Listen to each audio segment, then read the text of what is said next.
Homer developed a vegetable juice with a special effect. After Willie drank the juice, a beautiful woman appeared before his eyes. Sense be praised. Oh, closer. I've always dreamed of this moment.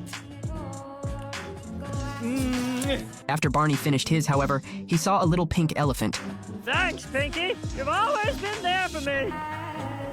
The vision Flanders saw after drinking it was even stranger. Pucker up, Ned.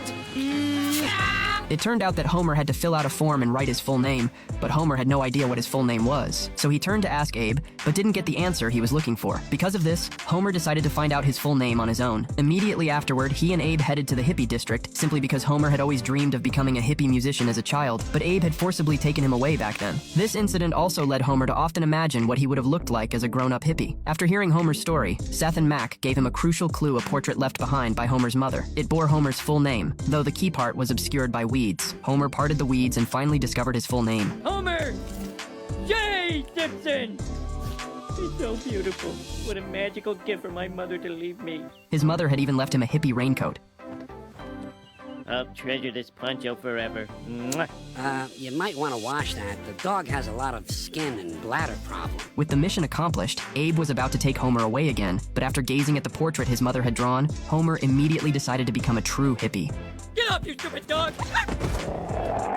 Back home, Homer watched TV and imitated the behavior of hippies. Bummer, lovin', Dean Rusk. By George, I've got it. After mastering these traits, Homer immediately put his plan into action. As a result, he was harshly scolded by Marge. Marge even demanded that he take off his raincoat and take a shower. Homer, however, felt that Marge was too controlling. He then sarcastically remarked that Marge shaved her leg hair. So, in protest, Homer moved the couch out into the yard and started living there. My eyes have been soiled. Left with no other choice, Marge had to put the raincoat back on him. Homer then set off to return to the hippie neighborhood with the intention of staying there permanently. But by then, Seth and Mitch had already established legitimate businesses. They had opened a workshop producing organic juices. Homer, however, believed the two had betrayed the original spirit of the hippie movement.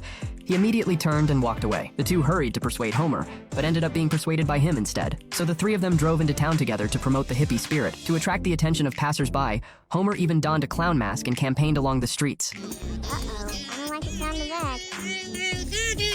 Oh, please, God, don't let them come in here.